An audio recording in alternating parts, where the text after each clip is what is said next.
푸른 하늘 은하수 하얀 돛배에 개수나무 한 나무 토끼 한 마리.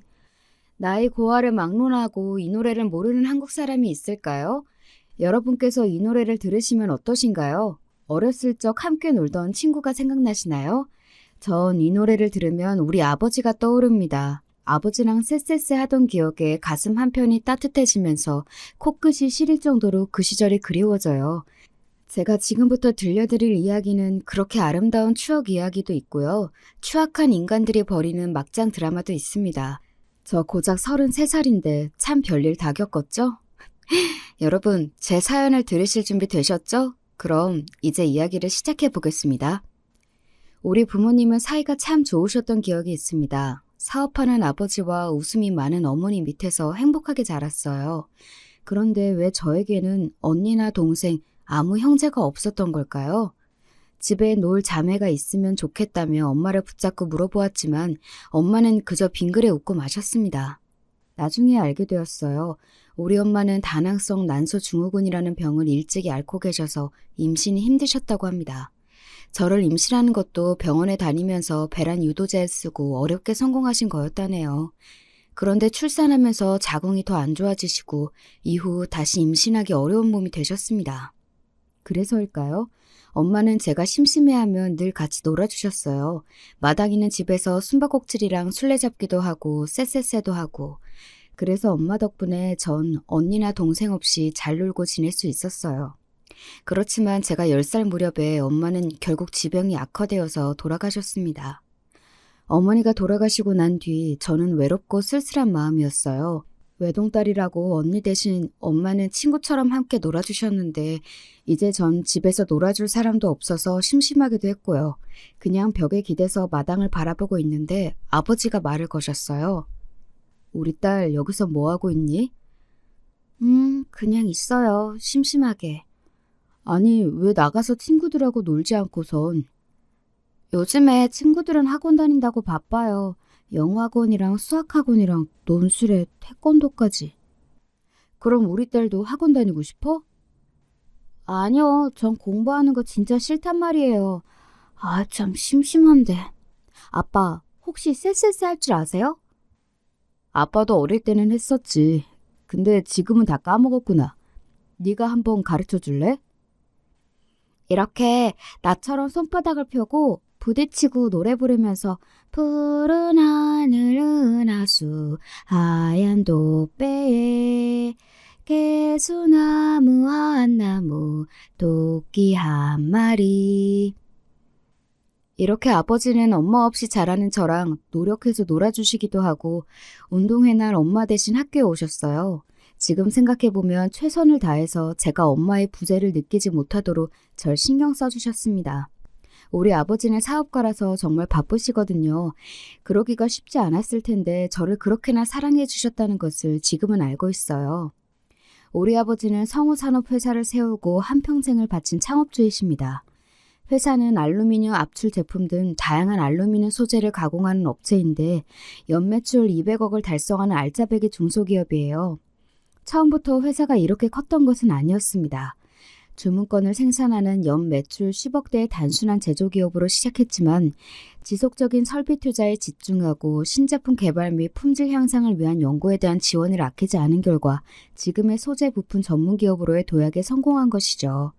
꾸준히 연구개발 및 경쟁력 향상에 집중해온 노력의 결과 15년 전에 한국산업은행 유망 중소기업에 지정되는 쾌거를 이루기도 했어요. 그날을 기념하기 위해 아버지는 회사를 위해 일하신 직원분들을 모시고 조촐하게 우리 집 마당에서 파티를 열었답니다. 회사가 지금까지 성장한 데에는 좋은 직원분들의 노력을 간과할 수 없는데요. 특히 초창기부터 아버지와 함께 회사를 일군데 일조하신 문 전무님, 비서실장으로 계신 김상무님은 회사의 핵심 중역이세요. 두 분은 회사 임원뿐이지만 우리 집에 자주 놀러와서 같이 고기도 구워 먹고 아버지와 바둑을 두는 아버지와 막연한 친구 동생 사이이기도 하거든요. 그러면 좀 예의 없지만 어릴 때부터 봐온 분들을 아직도 삼촌이라고 부르면서 가깝게 지내고 있어요. 아버지의 사랑을 듬뿍 먹고 자라난 저는 아쉽게도 좋은 머리나 야망을 갖추지 못했습니다. 아무래도 아버지를 닮지 못했나 봐요. 그럭저럭 서울 중위권 대학을 졸업하고 나서 마땅히 할 일이 없었는데 여행사를 운영하는 아는 언니가 여행 작가를 제게 제안해 왔습니다. 그 여행사에서 파는 여행 상품을 직접 다니면서 사진도 찍고 여행기를 써서 홈페이지에 올리는 일이었어요. 제가 좋아하는 여행도 마음껏 할 수 있었고 시간이나 장소에 구애받지 않는 자유로움에 끌려서 여행 작가로 잘 지내고 있는데 어느 날 아버지가 진지하게 말씀하셨습니다. 내 건강이 언제까지 괜찮을지 몸이 허락해줄지 모르겠구나. 네가 어서 결혼하고 안정된 가정을 이루어야 아버지가 안심할 수 있을 것 같다. 이 아비가 눈여겨보고 있는 신랑감이 있는데 한번 만나보겠니? 제가 남자친구가 있는 것도 아니고 아버지가 이렇게 간곡히 말씀하시는데 그 뜻을 따라야죠.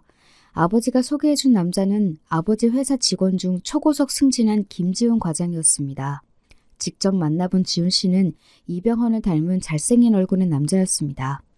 어떤 여자라도 만나본다면 호감 가질 만한 남자였는데 남자의 외모를 그리 따지지 않는 저이지만 막상 잘생긴 남자가 좋긴 좋더라고요. 사장님 소개로 나오기는 했지만 제 생각보다 더 아름다운 여성분이시네요. 처음 뵙겠습니다. 김지훈이라고 합니다. 저도 반가워요, 지훈 씨. 아버지가 회사분을 소개해 준다기에 기대 안 했는데 지훈 씨야말로 참 잘생기셨네요. 네? 아버지요? 그럼 수혜 씨가 사장님의 따님이셨다는 말씀... 저는 미처 몰랐습니다.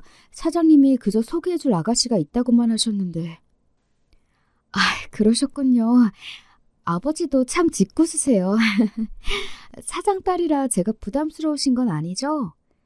당황해서 부끄럽다는 듯 얼굴을 붉히니 그가 귀여워 보였습니다. 저보다 3살이 많았지만 말이죠. 대화가 서로 잘 통하는 데다가 명문대학교를 졸업해서 회사에서 인정받는 능력남이었던 지훈 씨에게 점점 끌렸어요. 지훈 씨는 머리가 똑똑해서 그런가 말도 참 조리 있게 잘했어요. 그가 하는 말이라면 똥으로 된장을 쓴데도 믿을 만큼 말이죠. 뿐만 아니라 지훈 씨는 매너가 참 좋았어요. 제가 차에 타고 내릴 때마다 미리 차문을 열어주고 제 머리가 차에 부딪히지 말라고 커다란 손바닥으로 제 머리를 감싸줄 때면 마치 공주님 대접받는 기분이었답니다. 지훈 씨와 데이트를 하러 나갈 때마다 아버지는 흐뭇한 미소로 저를 지켜보셨습니다. 만나면서 지훈 씨는 저에게 잘해줄 뿐만 아니라 자꾸 결혼 이야기를 꺼내고는 했어요. 수혜 씨, 우리가 결혼하면 아기는 몇 명 낳고 싶어요? 난 2명쯤 되면 좋겠는데 힘들면 1명도 괜찮고요. 같이 사는 신혼집은 어떤 곳이었으면 좋겠어요? 벌써부터 저와의 결혼을 상상하다니 지훈 씨가 나를 참 많이 좋아하는구나 싶었어요. 당연히 저도 지훈 씨가 날이 갈수록 좋아지고 정이 들었죠. 좀 더 싱글 생활을 즐기고 싶은 마음도 있었지만 남자친구가 결혼을 서두르는 눈치이고 아버지도 결혼해서 손주를 기대하고 계셨기 때문에 전 결혼에 대한 결심을 굳혀갔어요. 지훈 씨의 부탁으로 시부모님께 인사를 드리러 가는 길이었습니다. 아버지는 사돈 어르신들께 잘 보여야 한다면서 백화점에서 사온 갈비 한 세트와 과일 바구니 그리고 고급 위스키까지 수행비서를 통해 보내주셨어요. 어머나, 이렇게 선물을 고하게 보내시다니 몸둘 바를 모르겠네요. 아버님께 정말 감사하다고 인사 전해주세요. 이걸 어쩌나. 나는 그냥 집밥만 준비했는데 우리 집도 누추하죠? 별 말씀을 다 하세요, 어머님. 저 집밥 정말 좋아해요. 맛있게 잘 먹겠습니다. 그리고 집도 너무 예뻐요. 화초도 많고요. 네, 내 화초 키우는 취미가 있어서 이렇게 집에 많이 들여놨다고 바깥 양반은 매일 타박이라오. 내가 무슨 타박을 했다고 그러시오? 야, 아들아, 그 며느리가 가져온 위스키 좀 따봐라. 이런 고급은 평생 처음 본다. 이런 건 값이 얼마나 하려나? 어머님, 우린 곧 가족이 될 텐데 제가 아랫사람이니까요.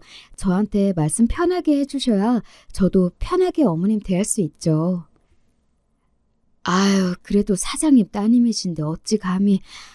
아니요. 아니, 난 그냥 이렇게 존댓말 쓰는 게 편해요. 아직 우리 애랑 정식으로 결혼한 것도 아니고. 그럼 식사 맛있게 해요. 이렇게 밥을 차려주시고 어머님은 부엌으로 가버리시는 겁니다. 함께 식사를 하자고 해도 예비 시모는 누룽지를 끓여야 한다, 후식을 준비해야 한다는 핑계를 대시면서 저와 겸상을 끝까지 안 하셨어요. 하지만 저에게 친절히 잘 대해주시고 이런저런 간섭을 하실 분은 아닌 것 같아서 걱정하던 시댁 스트레스는 없겠구나 싶어 안심이었죠. 식사를 마치고 나서 저는 혼자 시댁을 둘러보았습니다. 그리고 지훈 씨가 쓰는 방을 구경하다가 책상 서랍에서 이상한 것을 발견했어요. 그것은 예전 사귀던 여자와의 연애 편지였습니다. 사람 촉이라는 게 참 이상하죠? 왜인지 두 번째 서랍을 열어보고 싶어져서 열어보았더니 저기 안쪽 구석에 살짝 구겨진 채로 하늘색 편지 봉투가 보이는 거예요. 그리고 겉에는 내 마지막 사랑에게 라고 쓰여 있었습니다. 좀 야비한 일이긴 하지만 궁금한 마음에 저도 모르게 그 편지를 읽고 말았어요. 오빠가 이렇게 내 곁을 떠날 줄은 몰랐어. 그래, 다 이해해. 나에 대한 사랑이 변해서가 아니라는 것을 말이야.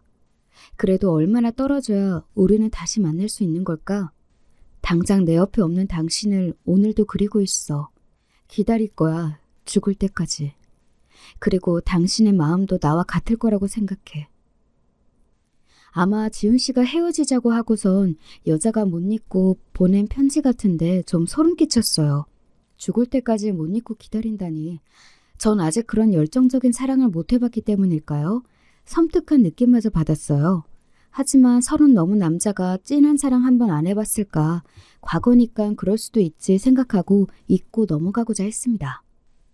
시부모님의 결혼 허락도 받았고 우리 아버지야 애초에 우리가 결혼했으면 하는 의중으로 소개해 주신 장본인이니 지훈 씨와의 결혼은 일사천리로 진행되었습니다.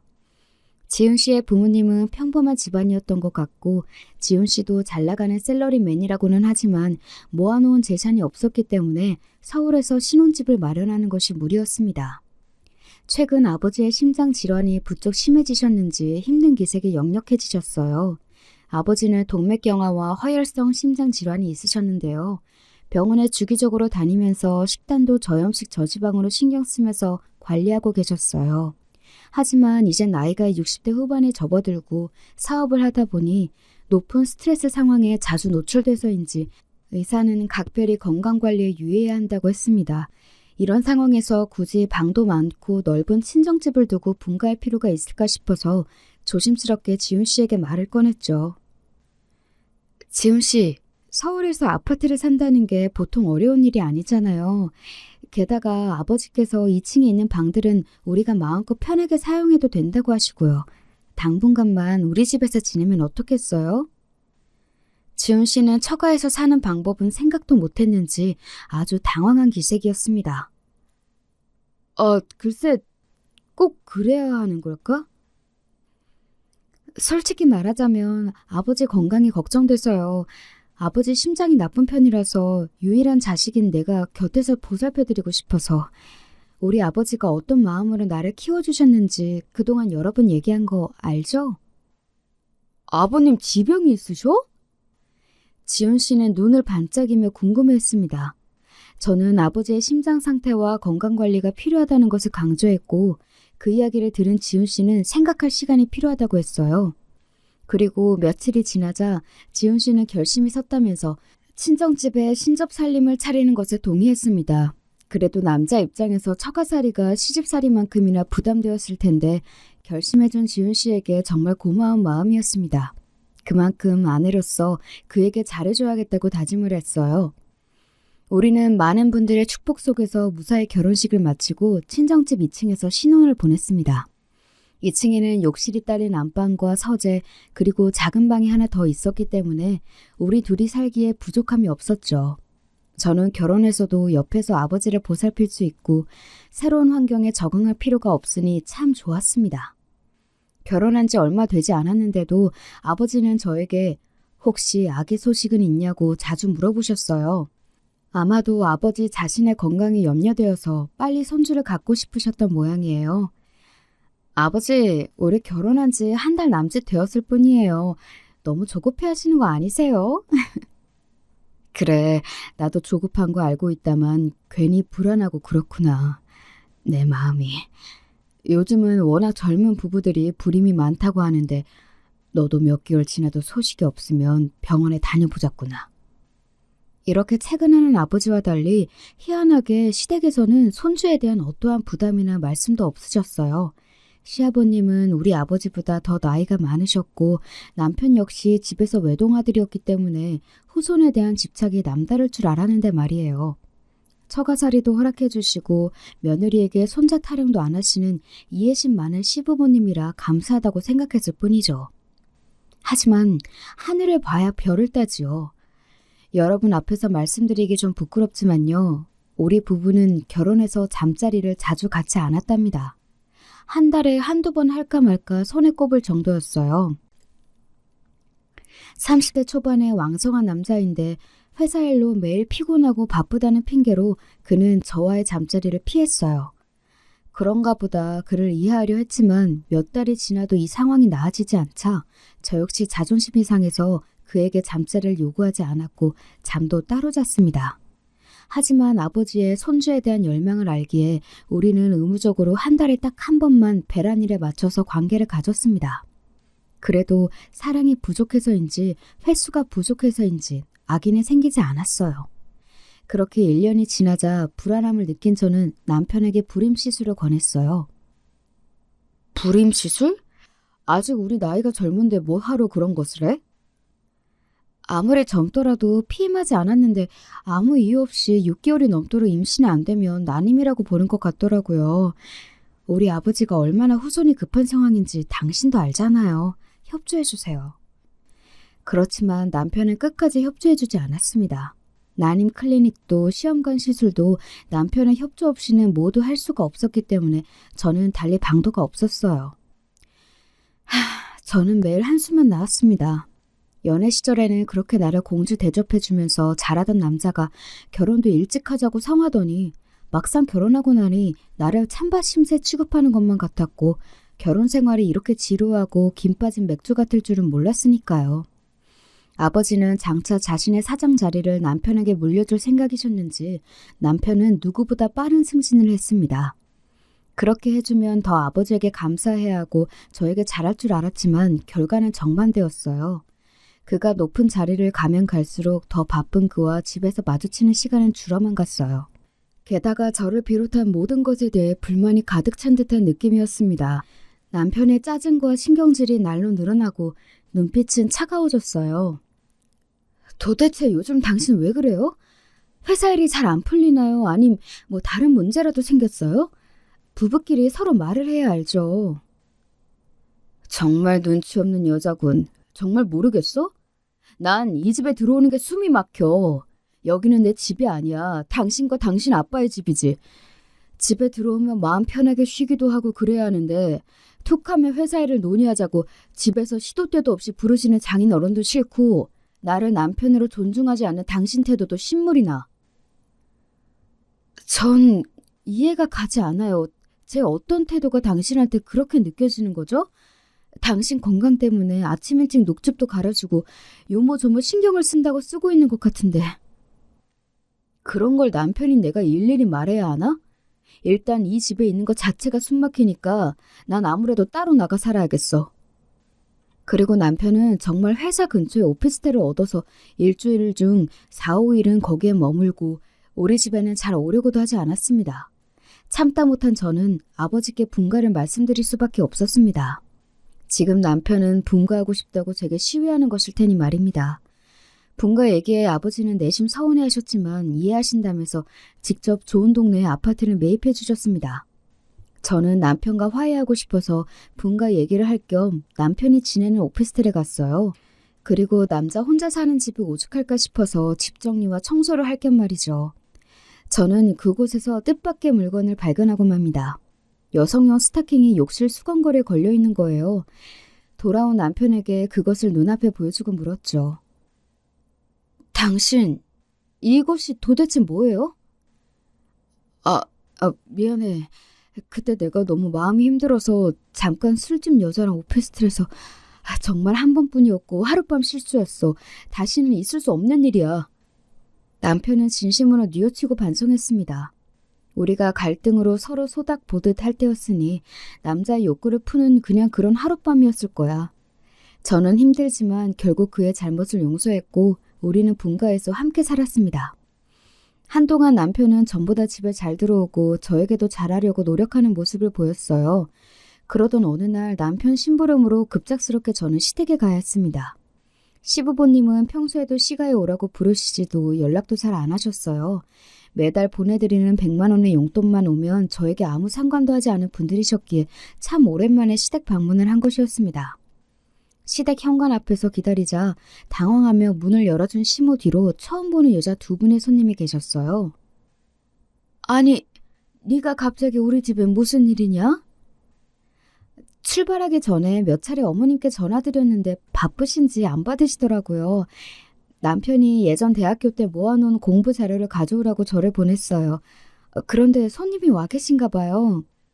안녕하세요. 전 며느리 되는 최수혜라고 합니다. 시모는 놀란 표정을 거두고 이내에 아무 일 없었다는 듯이 저에게 손님들을 소개해 주었습니다. 여기 이 사람은 내 오랜 친구 정숙이. 그리고 얘는 정숙이 딸이야. 얘가 이화여대 피아노학과 나온 유명한 피아니스트였는데 지금은 피아노 학원 선생님 하고 있다. 아주 참하고 괜찮은 얘야. 그런데 제 인사에도 그들의 저를 보는 시선은 왠지 불편한 느낌이었습니다. 얘기 들었어요. 지훈이 철하고. 나는 시어머니 되는 사람과 절친한 사이라서 자주 이 집에 드나드는데 정작 며느리 얼굴은 처음 보는 것 같네. 어머님 자주 뵙고 잘 좀 대해드려요. 네, 그래야죠. 시모의 친구는 못된 신우이인 양 저를 훈계하는 것 같아서 기분이 별로였지만 그저 넘어갔습니다. 아이고, 애한테 왜 그래?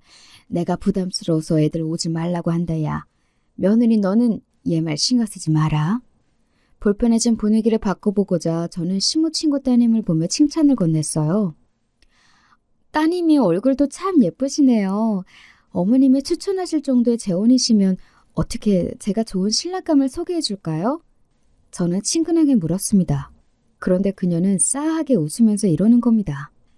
저는 눈이 꽤 높은데 과연 제 기준에 맞춰주실 수 있을까요? 지훈 오빠? 그 정도면 만족할 수 있을 것 같은데 그런 신랑감이 있다면 모를까. 저 기분 좋으라고 하는 농담이죠? 우리 남편을 그렇게 괜찮은 남자라고 칭찬해주는 걸로 들을게요. 정말 그렇게 생각하세요? 그런데 어머나, 언니 피부가 많이 상하셨네요. 결혼식 때 봤을 때 이 정도는 아니었는데 지금 보니까 좀... 그때는 신부 화장을 해서 몰라봤나? 지훈 오빠는 연예인급으로 잘생겼는데 언니는... 너무 외모가 차이가 나서 괜찮을까 모르겠네. 저는 호의로 대해주었는데 그 피아노 선생은 저에게 억하심정이 있는 듯이 못되게 말하는 거 있죠? 말을 비꼬면서 제 외모를 비하하기까지 하고 나보다 어린 게 되게 쌀쌀맞게 구네. 너 진짜 성격은 별로구나. 속으로 생각하고 그 모녀와 앞으로 상종하지 말아야겠다 싶었죠. 집에 돌아와서 너무 기분이 나쁘고 깨름직한 마음에 결혼식 촬영 영상을 찾아보았습니다. 그녀는 하객 자리에 앉아있지도 않아서 찾는데 애를 먹었어요.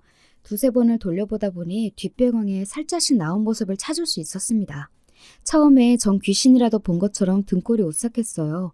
기쁜 결혼식 자리에서 혼자 눈물을 흘리기도 하고 우리 부부를 째려보고 있는 거죠. 그것도 스토커나 귀신처럼 기둥에 숨어서 말이에요. 아니, 도대체 저 여자가 왜 내 결혼식에서 저러지?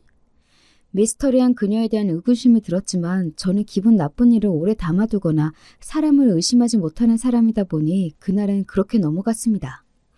에휴, 그때라도 더 파고들었어야 했는데 나중에 와서야 저는 이때 좀 더 그녀를 조사해볼 걸 하고 후회하게 되었어요. 아버지께서 염려하신 것은 기우가 아니었습니다.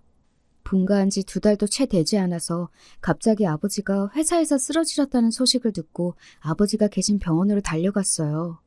하늘도 무심하시지. 아버지는 이미 의식을 잃고 혼수 상태에 빠져 계셨던 것입니다.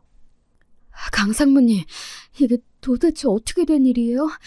멀쩡하시던 아버지가 왜 갑자기 이렇게 되셨죠?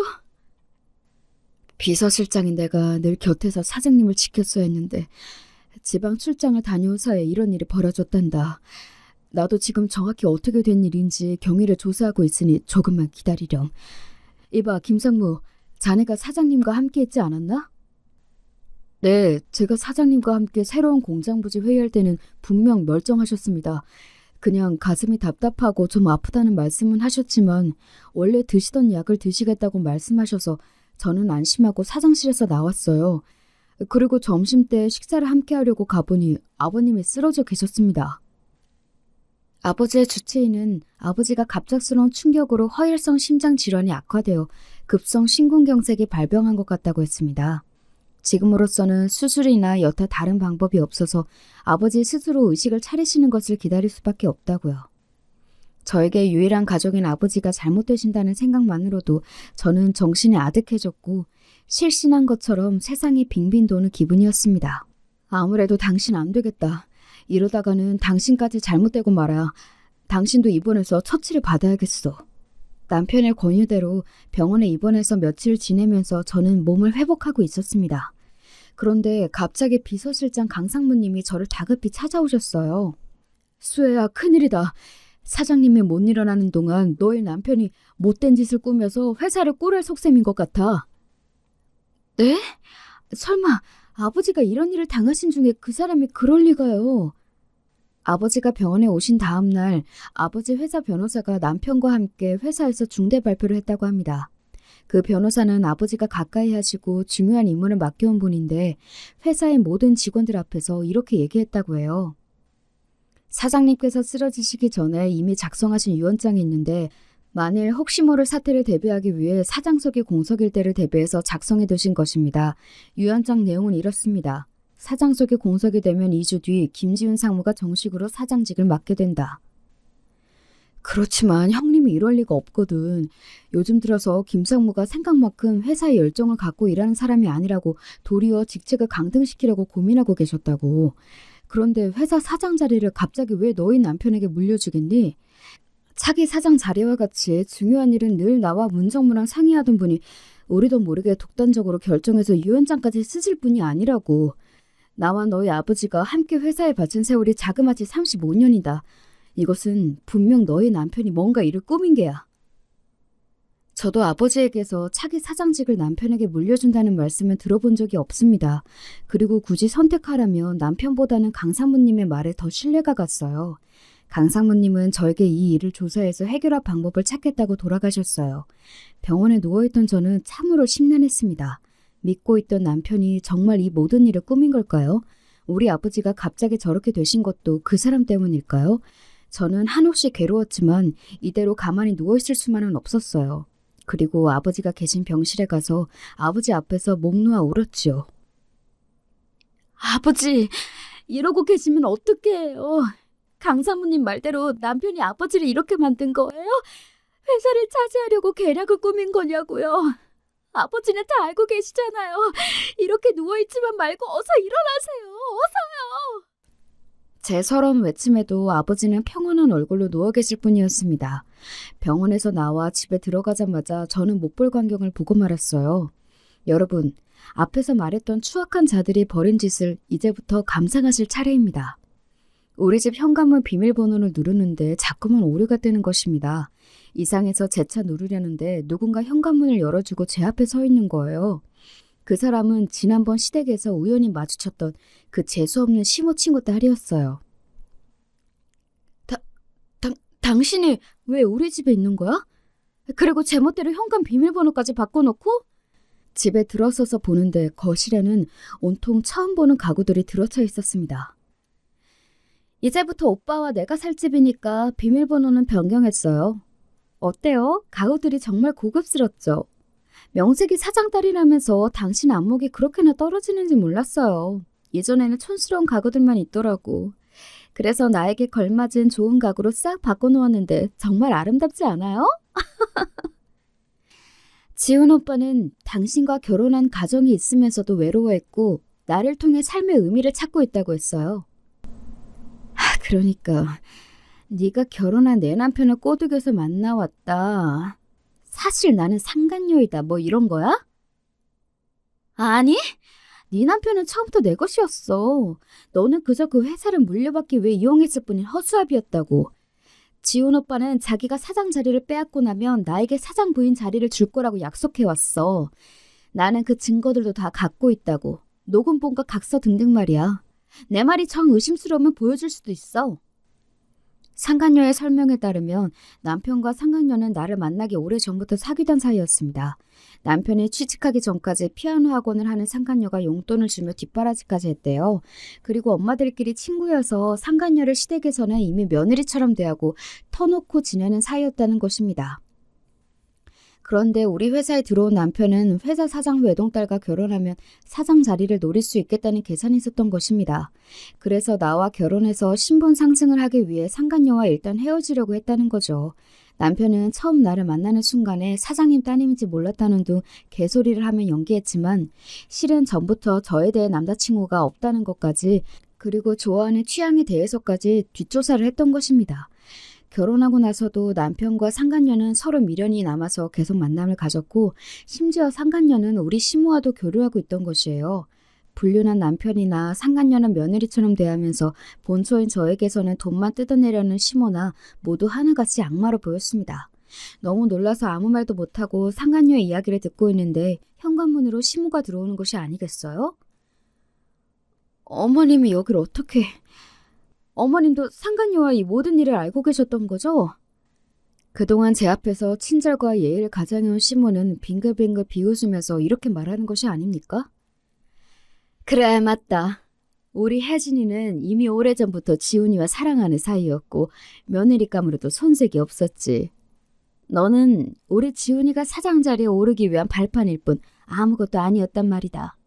아 참, 너 아기 갖고 싶어 했지? 왜 너희 부부에게 아기가 안 생겼는 줄 알아? 그건 바로 내 아들이 정관 수술을 했기 때문이야. 너하고 사이에서 자식을 갖지 말라고 내가 그 애를 수술하게 만들었다. 어차피 너희 회사 뺏고 나서 너는 버릴 건데 괜히 자식이 있으면 여러모로 골치 아프지. 혜진이랑 재혼하고 비로소 친자식 만들 거라는 계획이었단 말이지. 시모의 말은 비수가 되어 제 가슴을 후벼 팠습니다. 결혼해서 임신이 되지 않아서 애달파했던 지난 순간들이 떠올랐어요. 매일 아기를 보내달라고 하나님께 기도하고 심지어 새벽 기도까지 나가보았습니다. 어디 누가 이런 게 임신에 좋다더라 흘리는 말도 허투루 듣지 않고 시도해보고 했던 제가 떠올랐어요. 그런 저를 보고 남편과 시모 그리고 상간녀까지 얼마나 저를 보고 비웃었을까요? 그리고 우리 아버지는 불쌍해서 어떻게 해요? 그렇게나 손주를 바라셨는데 차기 우리 회사를 물려줄 손주를 기다리셨는데 말이죠. 그 모든 이유가 남편이 정관수술을 했었다니 애초에 임신이 불가능했던 것이 아닙니까? 저와 아버지까지 바보로 만든 남편을, 시모를 용서할 수 없어요. 절대로. 더 이상 그 여자들의 꼴을 못 보고 우리 집에서 나갔어요. 절망스러운 상황에서 저는 본가로 들어갔습니다. 그리고 놀란 가슴을 진정시키고 어떻게 하면 회사와 내 집을 되찾아올 수 있는지 그들에게 속 시원히 복수할 방법은 없는지 궁리했어요. 그리고 본가에서 두문불춘하고 있는데 문 전무님이 저를 찾아오셨어요. 수혜야, 지금 회사에서 무슨 일이 벌어지고 있는지 알고 있느냐? 김상무 그 개자식은 대놓고 이제 회사는 내 거야 라며 사장처럼 굴고 있다. 오랫동안 함께 회사에 재직한 원로 직원들에게 막대하고 있어. 나이가 들었으니 어서 퇴사하라고 압박을 가하고 있단다. 특히 사장님과 동고동락한 창립 멤버인 나와 비서실장에게는 치욕스럽게 굴고 있지. 그놈이 그 정도로 강교한 놈인지도 모르고 능력이 있다며 그렇게 승진을 시켜주었구나. 그리고 내가 열불이 나는 것은 그놈 불륜녀가 이미 사장 부인인 척 회사에 드나들고 있는 것이다. 회사 소문은 또 얼마나 흉흉한 줄 아느냐? 창업주의 딸인 네가 버젓이 있는데 형님도 쓰러지신 거지 아직 돌아가신 게 아니잖아. 그런데 그놈이 그렇게 아나무인으로 회사의 분위기를 흐리고 있어. 문 전무님의 이야기를 듣고 나니 저는 더 죽을 것처럼 답답해졌습니다. 남편과 시모 그리고 상간녀까지 쳐 죽이고 싶을 만큼 분노는 활활 타는데 딱히 해결할 방도가 없는 것이에요. 일단 문 전무님과 강 사무님까지 불러서 우리는 방법을 논의했습니다. 일단 저에게 방법 하나가 있는데요. 그 상간녀가 흘린 말 중에 김지훈 그놈이 회사를 먹을 계획을 짰던 것에 대한 증거를 찾을 수 있을 것 같아요. 각서랑 녹음 파일이 있는데 아마 상간녀가 갖고 있을 거예요. 그것을 좀 찾아봐 주세요. 나는 그동안 그놈이 회사에서 저지른 비리를 캐왔단다. 그리고 우리 형님이 쓰러지는 데에는 아무래도 이놈이 개입된 것 같구나. 내가 이를 좀 더 자세히 알아보고 확실한 증거를 잡으며 그때 공개하겠다. 지금 형님 곁에서 간호한 사람은 수혜 네가 알고 있는 사람이냐? 아니에요. 병원에서 붙여준 인력으로 알고 있어요. 왜 그러세요? 그 간병인은 너의 시모와 남편이 자기 사람으로 심어놓은 것 같더구나. 형님이 깨어나시는지 감시하도록 말이야. 그 간병인에게는 내가 그들이 약속한 돈보다 큰 돈을 주면서 입막음을 했다. 그리고 형님이 의식을 차릴 수 있도록 돕고 만약 깨어나시면 바로 우리에게 연락하도록 얘기해 두었다. 이렇게 우리는 각자 남편에 대한 복수를 위해 한 걸음씩 다가가고 있었습니다. 강 사모님은 제가 얘기했던 증거를 찾기 위해 흥신소 직원을 고용해서 상간녀의 뒤를 밟았다고 합니다. 상간녀 집과 피아노 학원 등을 수색했지만 허탕을 쳤지만 포기하지 않고 추적한 끝에 자료를 결국 찾고 말았어요. 멍청하게도 상간녀는 자기 차의 앞좌석 수납바스에 각서와 녹음 파일이 담긴 USB를 두고 있었습니다. 흥신소에서 전달받은 그것들은 강상무님이 갖고 있기로 했습니다. 강상무 삼촌, 이것이 삼촌이 바로 그날 요긴하게 사용해 주세요. 우리는 남편과 시모가 눈치채지 못하도록 표면적으로는 쥐죽은 듯이 지냈지만 물밑 작업을 각자 열심히 하고 있었습니다. 그리고 얼마 뒤 남편이 보낸 이혼 청구 서류를 받게 되었습니다. 뻔뻔스럽게도 그는 오랜만에 전화를 해서 이렇게 말하는 거죠. 아버지 그렇게 되시고 어째 너도 조용히 지낸다? 이제야 상황 파악이 다 되었어? 당신 낯짝 참 두꺼워. 사람으로서 그런 짓을 저지르고도 나한테 전화를 해? 그리고 뭐 이혼 소송? 도대체 누가 잘못했는데 죄 지은 놈이 도리어 이혼을 청구하다니. 그렇게만 생각하지 마. 내가 너랑 너희 아빠를 참아주면서 결혼해서 산 세월이 몇 년인데 나 참 노력 많이 했거든? 내가 사랑하는 여자도 상처 주고선 겨우 차지한 이 자리를 위해서 말이지. 이미 내가 이 회사 사장이 된 것은 기정사실이고 회사 밖에까지 널리 알리기 위해서 취임식을 성대하게 열까 해. 지역 구의원이나 명사들도 많이 참석하고 나의 취임을 축하해야지. 그런 자리에 너나 문전무, 강사무도 빠질 수 없잖아? 3일 뒤에 신라 호텔에서 열 거니까 예쁘게 차려입고 와서 나를 축하해줘라. 사람이 이렇게 짐승 같을 수가 있을까요? 악한 마음과 뻔뻔함이 지나친 이 남자의 말을 지금은 그냥 참고 들어주었습니다. 하지만 저는 마음속 깊이 칼을 갈고 있었죠. 그래, 조금만 기다려라. 그 화려한 취임식 내가 제대로 똥물 쏟아주마.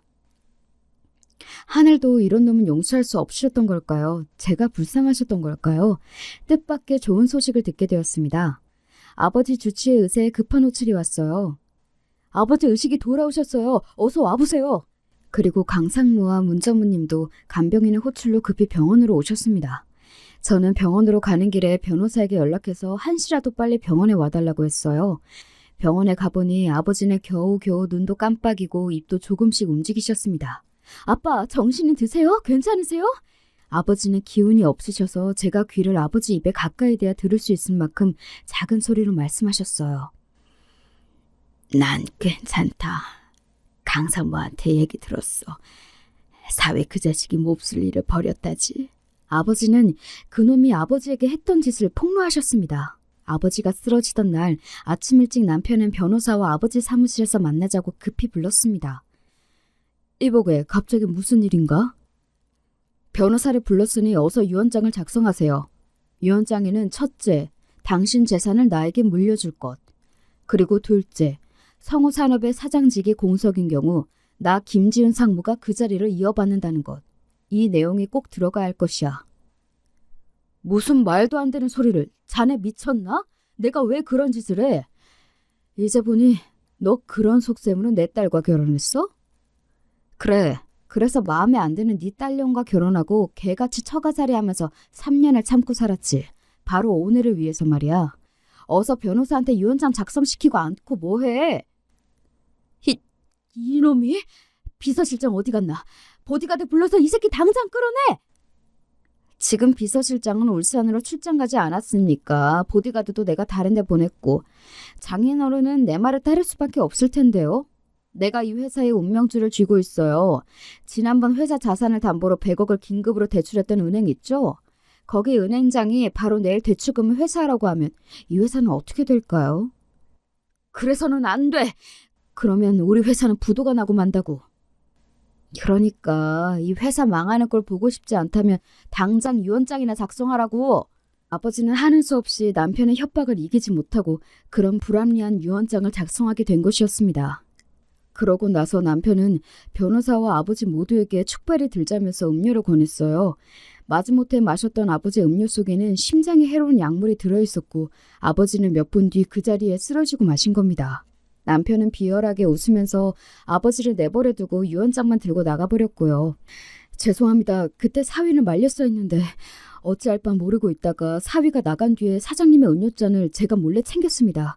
나중에 사위가 저지른 짓을 입증하기 위해서 음료잔을 조사해보니 다행히 사위의 지문과 약물이 남아있었으니 증거 자료로 경찰에 넘길게요. 그리고 어서 유언장을 다시 고치시지요.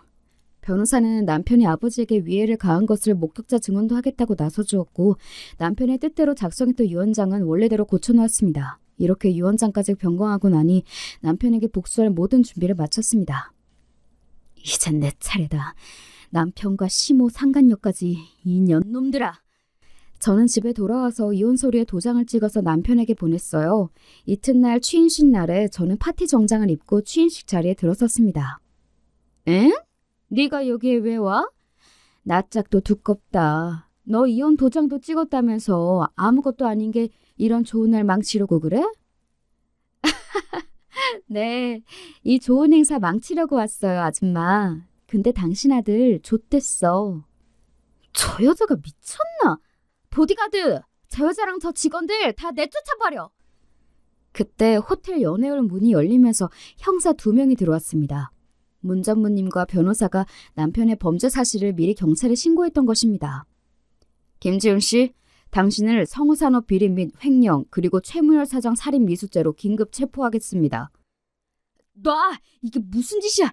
이 회사의 사장은 나라고! 증거도 없이 저 새끼들 말만 믿고 경찰이 이래도 돼?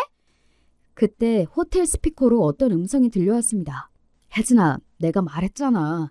이제 성우산업이 내 차지가 될 날이 머지 않았다고. 장인은 요즘 심장이 안 좋다고 하더군. 심장에 나쁜 약물을 먹이고 그 양반을 없애버릴 거야. 그리고 내가 회사에 큰 자금을 빌려준 은행장을 만나서 뇌물을 좀 줬지 뭐야. 회사 자금을 당장 갚으라고 상환 청구를 하라고. 그러면 아마 최 사장은 강한 압박감을 느끼고 내 협박에 응하고 말겠지. 유언장에 사위인 내가 사장 자리에 앉도록 쓰라고 말이야. 남편은 저지른 모든 죄를 상간녀에게 자백처럼 털어놓았던 것이죠. 상간녀는 남편을 믿지 못하고 녹음해서 갖고 있던 것을 우리가 찾아서 이 취임식에 있는 모든 사람이 들을 수 있도록 크게 틀어놓았습니다. 이건 말도 안 돼. 내 목표에 거의 다 왔는데 이제 와서 모든 것이 물거품이. 경찰 양반, 우리 아들 잡아가지 마세요. 이건 모함이라고. 뭐가 잘못된 거야. 울려 퍼지는 자기의 자백을 듣고 남편은 사식이 되었습니다. 시모와 상간녀 역시 마찬가지였죠. 결국 남편은 빼도 박도 못할 자백과 증거로 재판에서 4년의 징역을 선고받고 감옥에 수감되었습니다. 시모는 알거지 신세에 감옥에 간 아들을 가진 죄인이 되었고 상간녀는 애인을 잃었을 뿐 아니라 고개 들고 이곳에 살지 못하는 몸으로 만들어버렸습니다. 저는 상간녀의 피아노 학원 앞에 플래카드를 달아놓았습니다. 극악무도한 상간녀가 여기에서 순진한 아이들을 가르치고 있어요. 또 상간녀가 한 짓들을 낱낱이 고하는 대자보를 학원문에 붙였어요.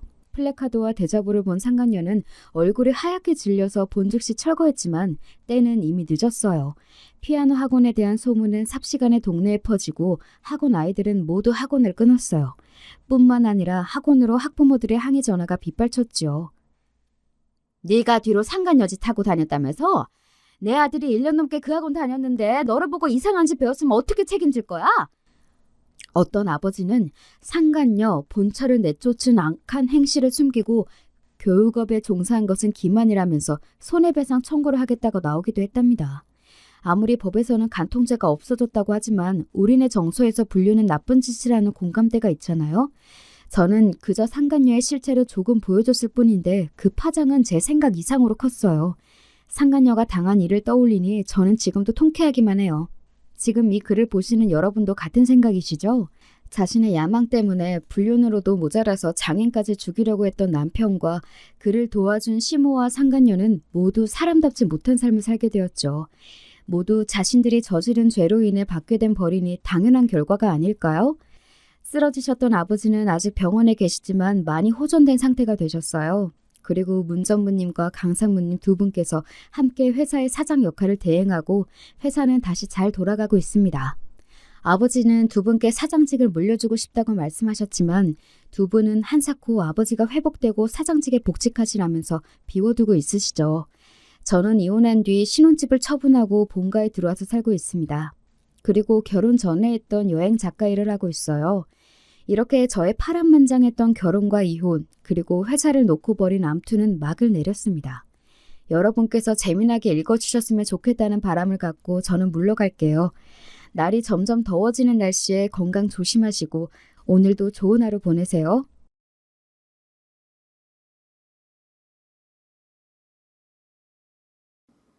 안녕하세요. 저는 경기도 수원에 사는 50대 여자입니다. 매일 사연을 듣기만 하다가 저한테도 영화에나 나올 법한 일이 일어나 제보하게 됐습니다. 여러분, 권선징악, 사자성어 아시죠? 저는 사실 어릴 때 학교에서 권선징악 얘기를 많이 들었으나 직접 경험은 딱히 해본 적이 없었어요. 생각해보면 너무 평범하게 살아서 그랬던 것 같기도 해요. 그런데 이번에 정말 말 그대로 나쁜 사람이 벌을 받고 착한 사람이 복을 받는 얘기가 저한테도 일어나 제보하게 됐습니다. 바로 저희 시댁과 관련된 얘기예요. 정확히는 아주버님 아내인 형님이요. 전 사실 결혼할 때까지만 해도 이런 일이 일어날 줄 몰랐어요.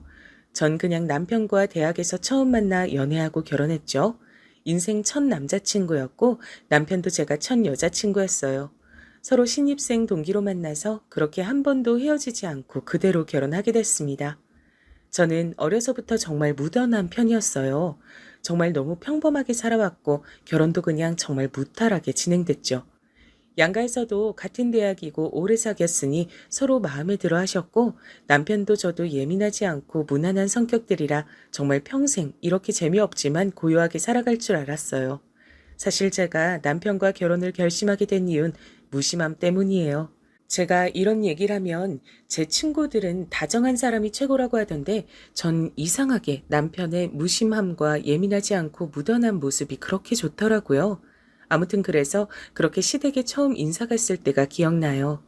남편은 아버지가 초등학교 때 돌아가셨다고 미리 저에게 말을 했었어요.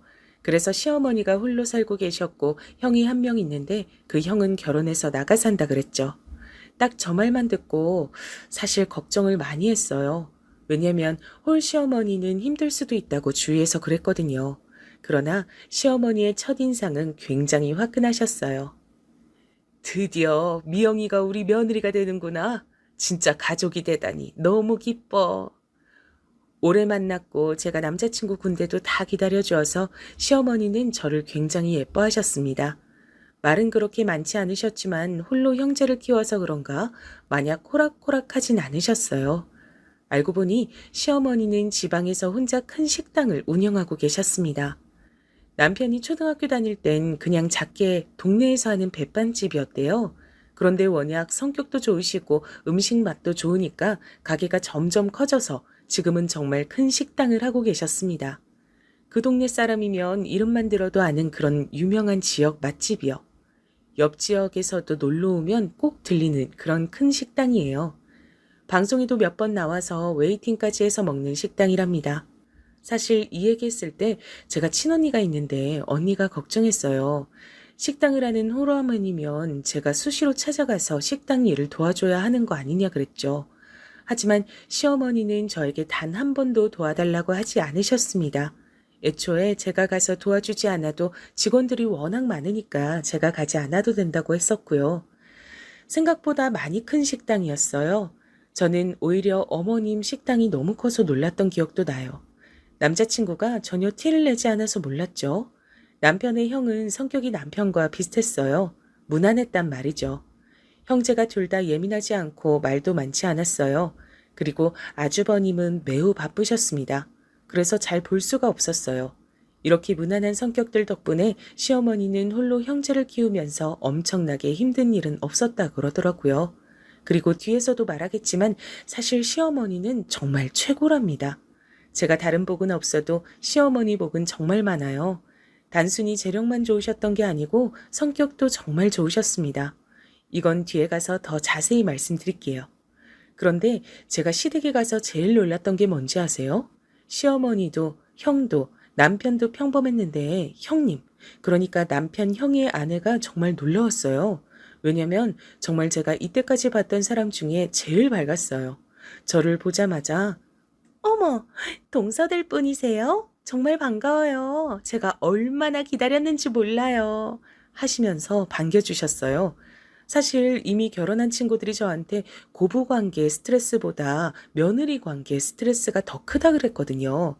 그리고 언니도 저한테 형님이 이미 있다고 하니까 걱정했었고요.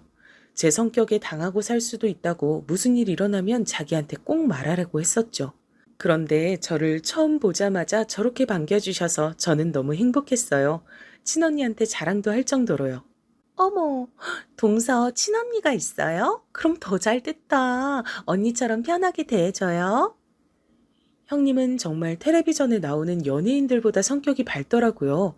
저는 낯을 굉장히 많이 가리는 편이라 시댁 가족들에게 어떻게 다가가야 하나 정말 걱정이 많았어요. 하지만 어머니도 절 따뜻하게 맞이해 주시고 형님도 절 반겨주시니까 결혼 초반에 굉장히 기분이 좋았어요. 남편한테 듣기론 형님은 그 지역 토박이래요. 그래서 남편 어머니의 식당이 커가는 것을 다 직접 보고 자랐다고 하더라고요. 아주버님과도 아주 어렸을 때부터 알던 사이였고요. 그래서 시댁에 갈 때 형님이 있을 때와 없을 때는 확실히 분위기가 달랐어요. 시어머니가 혼자 산다고 제가 말했죠? 형님은 혼자 사시는 시어머니에게 정말 거짓말 안 하고 이틀에 한 번씩은 찾아갔대요. 찾아갈 때마다 먹을 것도 사가고 가서 어머님 맛있는 것도 많이 사드리고 그랬다 그러더라고요. 시어머니가 혼자 주택에 사셨는데 주택 사시는 분들은 아시겠지만 관리를 엄청나게 해줘야 하잖아요. 손이 너무 많이 가서 힘든데 그런 사소하게 챙겨야 하는 것도 형님이 하셨대요. 심지어 아니 여행도 둘이 다녔대요. 제주도 여행을 시어머니와 며느리 둘이 가는 게 가능한 건가요? 여러분, 심지어 그런 제안들은 다 형님 입에서 나왔다고 하더라고요. 그렇게 지극정성으로 챙기니 저도 슬슬 눈치가 보이기 시작했어요. 저희 시어머니 성격상 저한테 절대 뭐라 눈치 주시는 분은 아니세요. 그래도 제가 아무리 묻어내도 바보가 아니잖아요. 형님이 매번 저렇게 나서니까 나도 같은 며느리 입장이니까 눈치가 보였어요. 그 누구도 저에게 너도 좀 챙기라고 그렇게 말하진 않았죠. 그냥 저렇게 행동하니까 슬슬 불편해지더라고요. 친구들한테 말하니 형님이 고단수라던데 그땐 그 말이 뭔지도 몰랐어요. 언젠가 너무 신경 쓰여서 남편에게 말했던 적이 있어요. 여보, 근데 형님 저러시는 거 아주버님이 시킨 건 아니겠지? 형이 누구한테 그런 거 시킬 사람이냐? 그냥 현수 혼자 저러는 거야. 당신 너무 저기에 신경 쓰지 않아도 돼. 무시하려 해도 같은 며느리니까 좀 불편한 건 사실이야. 당신은 여자가 아니라 완전히 내 마음을 모르겠지만 말이야. 당신 나처럼 묻어놓은 줄 알았는데 아니네. 아니 이 사람 진짜 왜 이래? 장난이야. 근데 정말 무시해도 돼. 형수 저러는 거 당신 딱 보면 모르겠어? 어머니 가게 물려받으라 그러는 거잖아. 식당이 가면 갈수록 더 유명해지고 있잖아. 그거 노리고 그러는 거야. 이제야 해답이 보이는 기분이었어요. 저는 전혀 눈치를 채지 못하고 있었는데 바로 가게를 노리고 시어머니에게 잘해준 거라고 하더라고요. 남편 말이 사실인지 아닌진 모르겠으나 일단 얘기를 듣고 보니 그럴 수 있는 얘기더라고요. 사실 시어머니 식당이 커서 요리를 하거나 서빙을 하진 않아요. 이미 직원들이 수십 명은 근무 중이라 정말 딱 계산만 하시거나 혹은 오픈 때랑 마감 때만 나가세요. 만약 형님이 가게를 이어간다면 고생은 안 하고 편하게 돈만 만질 수 있게 되는 거죠. 이미 다 키워놓은 가게니까요. 그리고 정말 날이 갈수록 커져서 다른 지역에서도 분점을 내자고 계속 식당이 찾아오곤 했어요. 이렇게 큰 식당을 물려받게 된다면 정말 말 그대로 돈다발 위에 앉게 되는 상황이었죠. 어쨌든 남편 말대로 저와는 상관이 없으니 나는 나대로 살아야지 생각했는데 이런 비교되는 마음은 제가 아이를 낳고 나선 더 심해졌어요. 아주버님과 형님에겐 아들이 한 명 있었습니다. 그리고 저도 몇 년 뒤에 똑같이 아들을 낳았어요. 같은 성별이라 둘이 친하게 지내느라 형님과도 자연스럽게 더 자주 만나게 됐습니다. 아주버님이 워낙 바쁘다고 했잖아요. 그래서 집에 잘 없으셨어요. 형님이 우리 집에 놀러 오면 같이 애들도 공동 육아하고 밥도 먹으며 친하게 지냈었죠. 친언니한테도 형님이 잘 챙겨줘서 너무 좋다고 말했었는데 어느 날 남편이 저한테 그러는 거예요. 형수도 진짜 대단해. 아기를 어떻게 매일 보여줘? 저는 정말 깜짝 놀랐어요. 형님하고 일주일에 2번은 만나는데 저한텐 시어머니 얘기를 전혀 하지 않으셨거든요. 제가 무슨 말이냐고 남편에게 물어봤더니 형님이 글쎄 시조카를 매일 시어머니에게 보여주고 있다는 거였어요. 그것도 가게로 찾아가서 보여줬대요. 찾아갈 수 없으면 영상통화로 보여주고 있었다는 거예요. 안부 인사 겸 매일매일 연락한다던데 전 정말 꿈에도 몰랐어요. 제가 형님에게 시어머니한테 언제 찾아가 볼까 얘기해도 그냥 아무 말 없이 웃길래 저도 그냥 넘겼었거든요. 저한텐 그래놓고 뒤론 매일 시어머니를 찾아가고 있었다니 조금 배신감도 들더라고요. 시어머니는 저에게 싫은 소리를 하시는 분이 아니니까 전혀 몰랐죠. 오히려 시어머니는 저에게 임신했을 때부터 정말 많이 챙겨주셨어요. 몸에 좋다는 온갖 귀한 음식들도 사주시고 용돈도 많이 주셨어요. 심지어 제가 부담스럽게 느낄까봐 다 남편 통해서 전해주셨죠. 오죽하면 제가 저희 친정의 시어머니 자랑됐어요. 친언니에게도 나 딴 건 몰라도 시어머니 복 하나는 타고났다고 했을 정도로요. 제 친언니도 인정할 정도였습니다.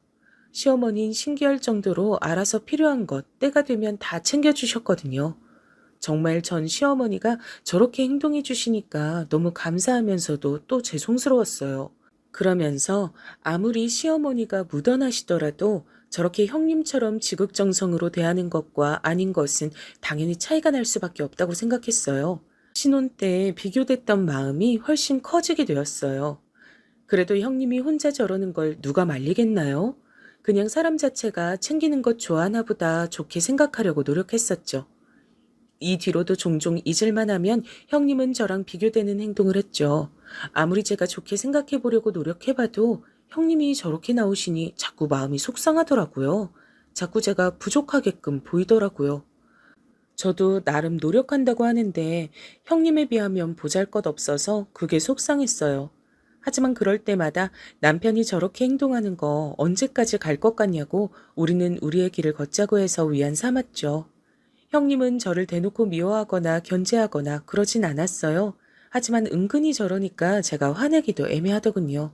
그렇게 오묘한 사이로 아이들도 점점 커갔고 저도 중간에서 눈치가 조금 보이긴 했지만 남편만 믿고 의지하며 잘 지냈었어요. 아이가 초등학교에 입학하자 더 바빠져서 저도 어느 정도 내려놓고 살고 있었습니다. 아, 이렇게 말하니까 저는 시댁에 못해준 것처럼 생각하실 수도 있는데 전혀 아니에요. 저희 친정에서도 시어머니가 혼자 사시니까 많이 챙겨주라 말씀하셨고 저도 시어머니가 싫지 않고 오히려 잘 만났다고 생각해서 나름 도리는 하던 상황이었습니다. 형님처럼 매일 연락은 하지 못해도 주기적으로 찾아갔었고 명절이나 생신 때도 섭섭치 않게 챙겨드렸어요. 다만 형님처럼은 못해줬다 이거죠. 둘이 여행을 간다거나 그런 거요. 저도 나름 노력을 하고 있었지만 정말 저렇게 과하게 행동하는 사람이 나오면 어쩔 수 없이 비교되니까 그게 힘들었다는 말입니다. 그리고 얘기가 나와서 말인데 저는 시어머니를 정말 좋아해요. 진짜 제가 다른 건 몰라도 시어머니 복은 확실히 있는 편이라고 자부해요.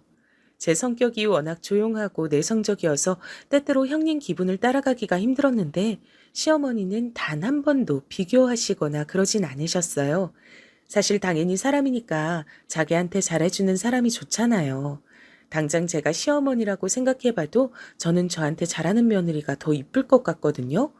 그런데도 시어머니는 저에게 내색 한 번 하신 적이 없어요. 그래서 지금까지도 참 감사합니다. 아무튼 그러던 어느 날 남편이 저녁 먹다 얘기를 꺼냈어요. 형수가 어머님한테 식당 옆에 카페 하나 차리고 싶다 그랬다네? 갑자기 무슨 카페?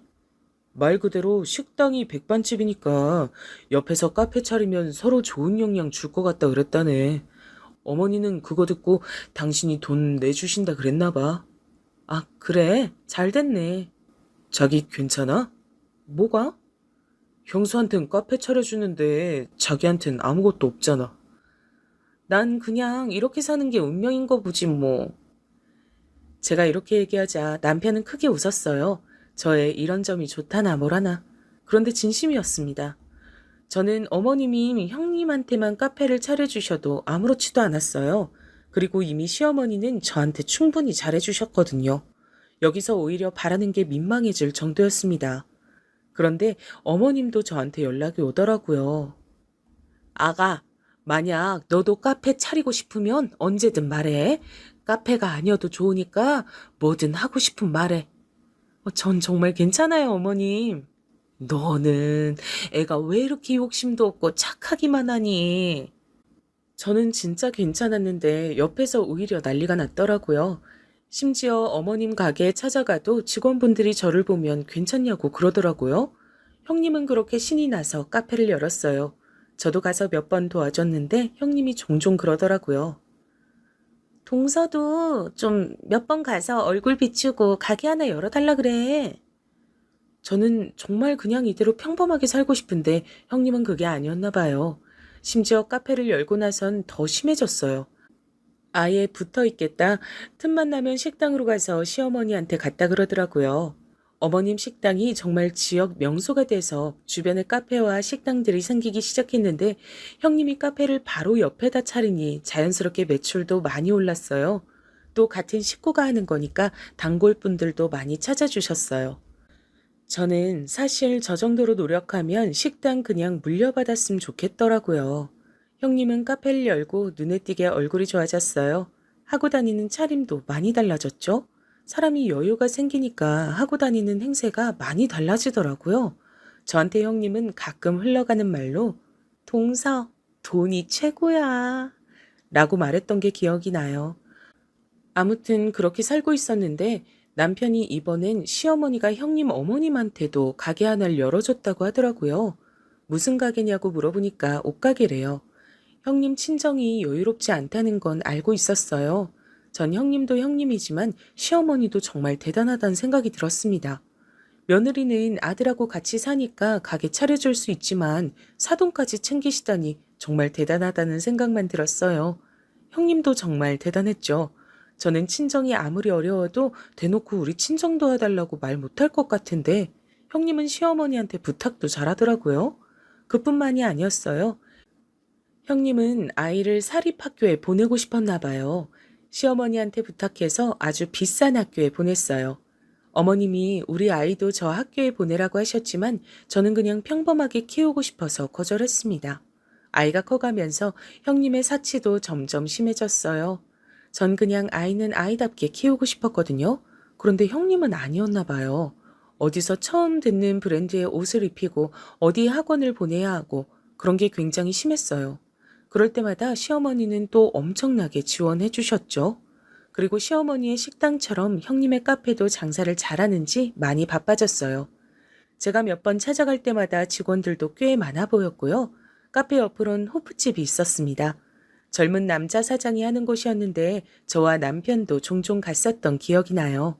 분위기가 굉장히 좋아서 몇 번 찾아갔었습니다. 형님도 카페 바로 옆에 있는 가게니까 자주 가더라고요. 그래서 다 함께 일 끝나고 맥주도 마시고 그랬죠. 그렇게 카페 장사가 잘 되면 좋은 일이니까 전 잘 됐다고 남편에게 말했어요. 그리고 형님은 제 생각보다 돈을 정말 많이 좋아하더라고요. 카페를 열고 장사가 조금 되자 대놓고 사치를 부리기 시작했어요. 차도 좋은 것으로 새로 바꾸고 집도 이사 가고 입고 다니는 옷도 바뀌었어요. 남편이 어느 날 저녁 먹다 저에게 말했죠.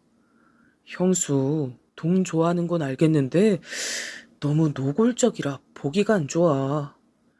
그 말을 듣고 생각해 봤어요. 형님이 아무리 카페가 잘 된다고 하더라도 하고 다니는 건 그 이상이었거든요. 남편이 살짝 말해주기론 아주버님도 알고 계신다고 그러더라고요. 물론 버는 만큼 쓰는 건 중요하다고 생각해요. 하지만 그 정도가 심해지니까 보기가 안 좋았어요. 심지어 어머님 식당에 가서 주인 행세하기 시작했다 그래요. 그래도 어머님이 그 지역에서 몇십 년 동안 키워온 식당인데 좀 너무한다고 생각했어요. 어머님이 자기한테 카페도 차려주고 친정에도 옷가게를 차려주니까 완전 자기 세상이 된 거죠. 형님은 그것을 숨길 생각도 하지 않았습니다. 오히려 자기가 돈이 많으니까 여기저기 자랑도 많이 했습니다. 여행도 정말 많이 다니더라고요. 이상했던 건 그렇게 놀러 다니는데 아주버님하고 시조카는 같이 데리고 다니질 않더라고요. 혼자 뭐가 그리 좋은지 잘 놀러 다니고 했어요. 카페가 잘 되면서 시어머니를 찾아가는 것도 빈도가 많이 줄더라고요. 남편은 그걸 보고 저럴 줄 알았다고 얘기했어요. 시어머니는 내색조차 하지 않으셨고요. 그래서 시조카가 오히려 종종 우리 집으로 와서 같이 밥도 먹곤 했습니다. 제가 엄만 어디 가셨냐고 물어봐도 시조카는 그때마다 모른다 그러더라고요. 도대체 뭐라고 돌아다니길래 애도 방치하고 저러는 건지 의아했어요. 그렇게 노골적으로 잘하더니 이제 받을 만큼 받으니까 저러고 돌아다니는 건가 생각 들었어요. 우리 가족만 그렇게 생각한 건 아니더라고요.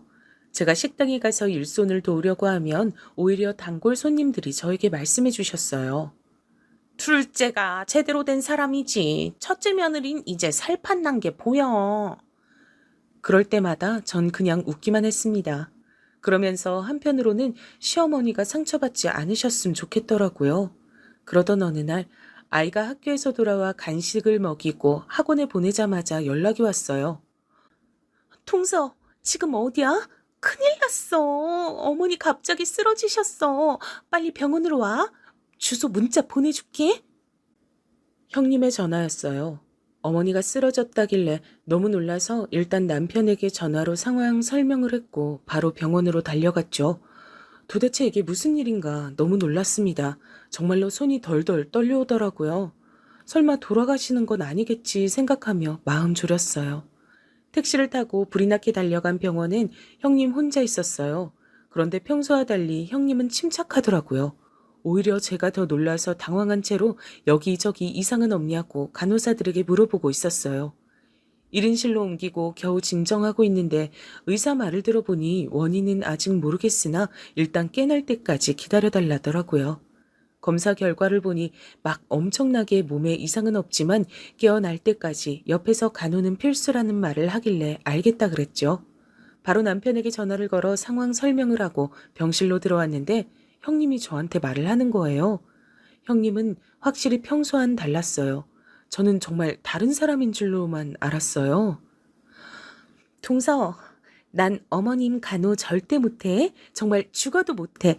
동서가 좀 했으면 좋겠어. 내가 500만 원 줄게. 그걸로 간호 부탁해. 아, 내가 그동안 어머니한테 잘했던 거 알지? 이제 동서가 좀 노력해봐. 전 저 말을 듣자 너무 당황스러워서 아무 말도 하지 못하고 형님만 바라보고 있었어요. 내가 얼마나 고생했는데 노인네 매일 찾아가고 옆에서 가게 하면서 챙기고 둘이 여행 가느라 얼마나 스트레스 받았었는데 아 잘됐다. 설마 동서 어디서 본 건 있어가지고 뭐 유류분 이런 거 주장할 건 아니지? 사람이 그렇게 살면 안 돼. 어머님 식당이 생각보다 매출이 진짜 좋더라. 얼마나 돈이 되겠어?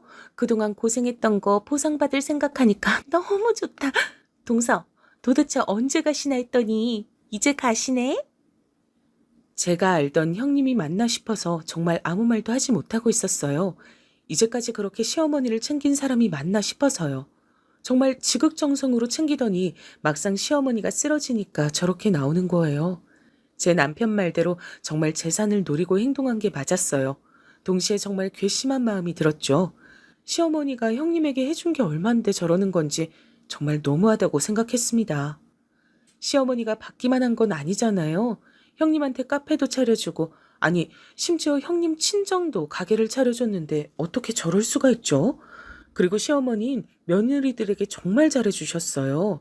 제가 생각할 땐 오히려 아들들보다 며느리들에게 더 잘해주셨던 것 같아요.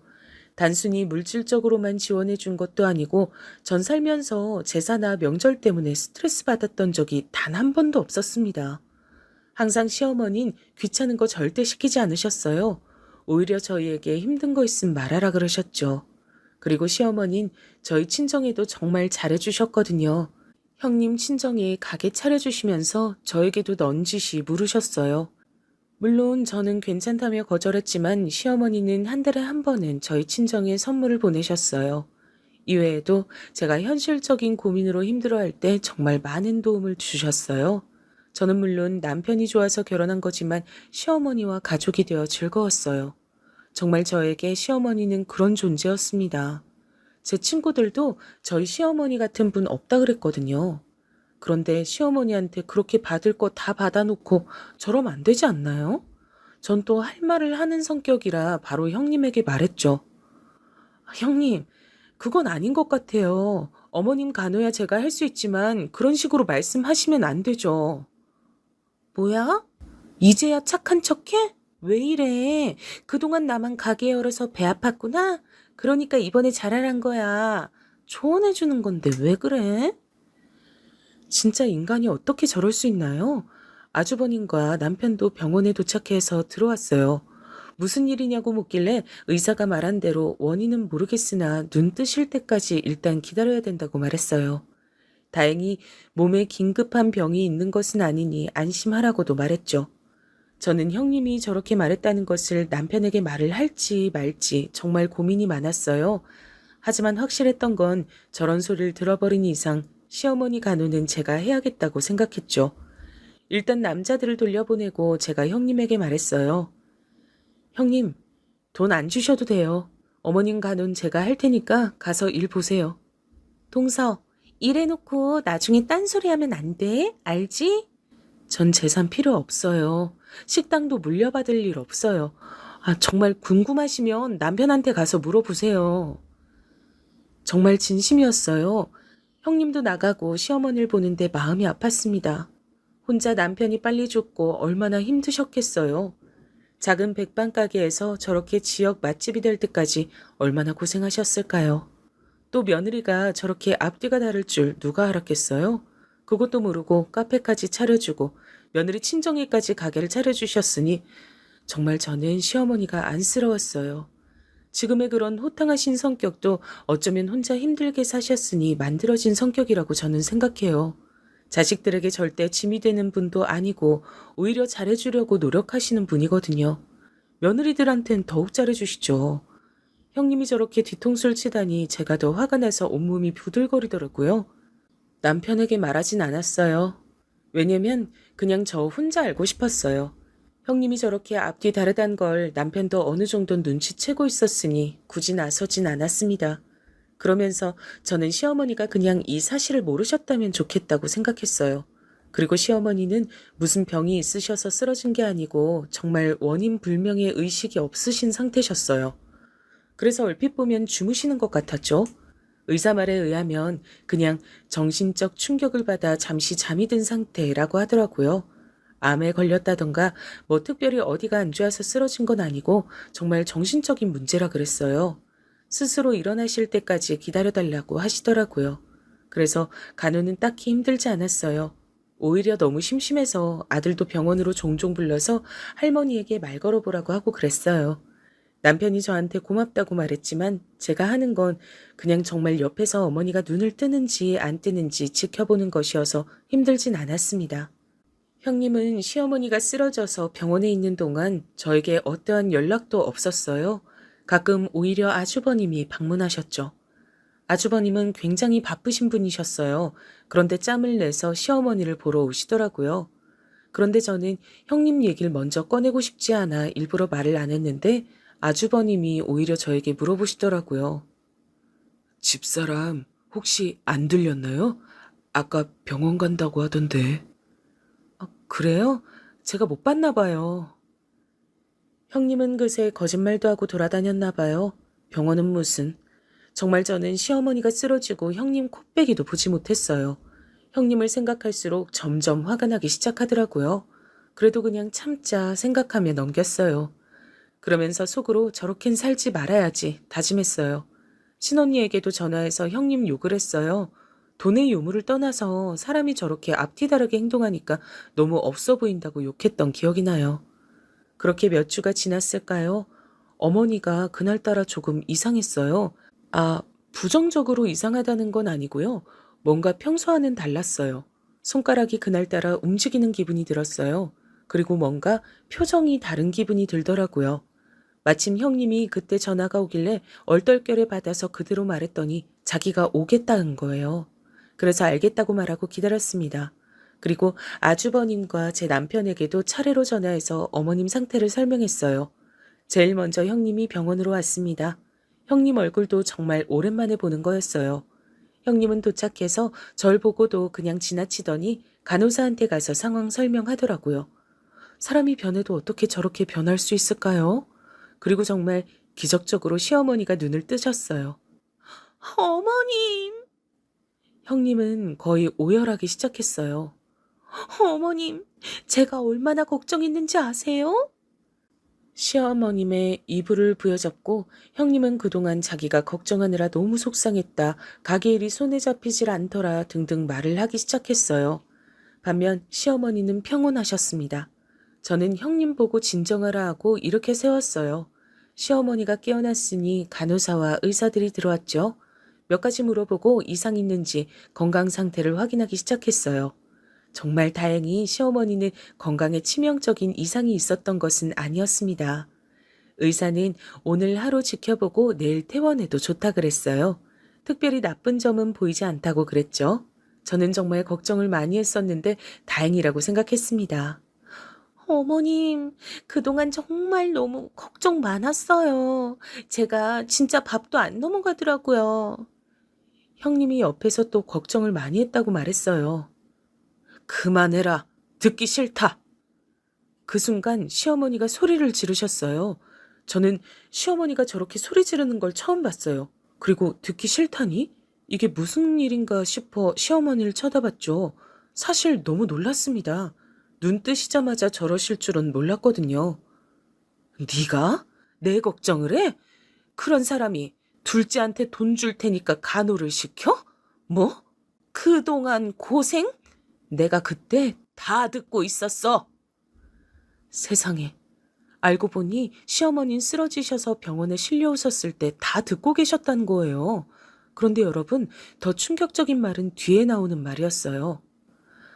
카페랑 사돈댁한테 마련해준 가게도 다 빼라. 명인 내 명이니까 그냥 내가 다 처분해야겠어. 어머님, 갑자기 왜 이러세요? 갑자기? 내가 너 호프집 사장하고 바람난 거 모를 줄 알아? 그 소리에 옆에서 듣던 제가 더 놀랬습니다. 바람이라니? 그것도 호프집 사장하고? 형님은 망부석처럼 굳어서 아무 말도 하지 않았어요. 내가 너네 같이 아파트 들어가는 거 보고 놀라 쓰러졌는데 손바닥으로 하늘을 가려라. 정말 어떻게 그럴 수가 있어? 내가 정말 분통 터져서 살 수가 없다. 그 순간 아주버님과 남편도 병실에 들어왔어요. 시어머니는 아들들을 보자 눈물을 흘리셨어요. 아이고, 불쌍한 내 아들. 어떡하니 정말. 아주버님과 남편은 이유를 모르니 영문을 모르겠다는 표정이었어요. 어쩌다 저런 여우 같은 여자한테 걸렸어. 돈 좋아하는 건 알고 있었는데 바람이 나다니. 정말 이게 무슨 일이냐? 그냥 돈만 좋아하는 거면 누가 뭐라고 하니? 세상에 호프집 사장하고 바람이 났댄다. 시어머니는 저희가 다 같이 있는 곳에서 형님이 불륜했다고 말씀하셨어요. 아주버님은 정말 모르고 계셨는지 형님에게 묻더라고요. 형님은 처음엔 절대 아니라고 했어요. 무슨 소리냐고 자기는 너무 당황스럽다고 하더라고요. 어머님, 어떻게 저한테 그러세요? 제가 이제까지 어머님께 잘했던 거 어머님이 더 잘 아시지 않으세요? 갑자기 불륜이라뇨. 네가 옆 가게 사장이랑 여기저기 다닌 거 내가 모를 줄 알았어? 내가 한두 번 그런 소리를 들은 게 아니야. 네, 알고 보니 형님은 옆 호프집 가게 사장과 바람이 났더라고요. 시어머니 가게가 워낙 지역에서 유명하다고 했잖아요. 그러다 보니 지역 어딜 가도 시어머니를 알고 계셨어요. 그 가게에 매일같이 드나드는 형님도 당연히 사람들이 알고 있었고요. 그런데 겁도 없이 바로 옆 가게 사장하고 바람이 났던 거예요. 게다가 형님이 그 지역 토박이라 형님도 모르는 사람이 없었는데요. 당연히 손님분들이 여기저기서 목격하고 그걸 시어머니한테 전달한 거예요. 형님은 인정하지 않았습니다. 오히려 증거 있냐고 막 울면서 소리를 지르기 시작했어요. 그러자 시어머님 말씀하셨죠. 내가 두 눈으로 똑똑히 봤다니까. 니네 같이 아파트 들어가는 거. 알고 보니까 지역 주민들이 형님과 옆 가게 사장이 둘이 붙어 다니는 걸 보고 사진을 찍어 시어머니에게 보냈더라고요. 식당이 워낙 오래되다 보니 단골 손님도 매우 많았거든요. 형님은 카페로 번 돈으로 두 집 살림을 하고 있었다고 해요. 정말 간도 크게 같은 지역 안에서 아파트를 새로 얻어서 살고 있었대요. 그걸 본 사람이 한둘도 아니고요. 워낙 어머님이 식당도 크게 하셨고 형님은 바로 옆에서 카페를 운영하고 있었으니 당연히 사람들 눈에 띄었던 것 같아요. 게다가 불륜남도 바로 옆 가게에서 호프집을 운영하고 있으니 식당을 몇 번만 왔어도 알아차리고도 남을 사실이었죠. 바람도 정말 통 크게 하고 있더라고요. 알고 보니 형님은 혼자 여행을 다녔던 게 아니었어요. 불륜남과 함께 다녔더라고요. 어쩐지 이제야 시조카가 왜 혼자 있었는지 알게 됐습니다. 다 알고 나니까 모든 퍼즐이 맞춰지기 시작했어요. 이걸 옆에서 사람들이 보다 못해서 작정하고 시어머니에게 알렸다고 하더라고요. 나중에 이렇게 발뺌할까봐 사진도 몇 장이나 찍어냈다고 하더라고요. 아니, 사실 사진까지 갈 필요도 없이 그 아파트에 들어가기만 해도 발각될 사실이었어요. 그 소리를 듣고 시어머니도 긴가민가해서 직접 아파트로 갔고 거기서 형님과 호프집 사장을 보았다고 해요. 충격을 받은 시어머니는 그대로 쓰러지셨죠. 시어머니는 안 그래도 불륜 사실을 알고 충격을 받으셔서 쓰러지셨는데 간호도 못하겠다는 소리를 듣고 일어나질 못하셨다고 하셨어요. 그러면서 저한테 고맙다고 하시더라고요. 누워 계셨지만 정신이 완전히 나간 것은 아니었다고 하더라고요. 중간에 제가 어머님께 뭐라고 말한 것도 기억하시고 제가 아들을 데려와서 할머니한테 인사하라고 한 것도 기억하셨죠. 그것도 모르고 형님은 오히려 좋다고 더 불륜남과 돌아다녔나 봐요.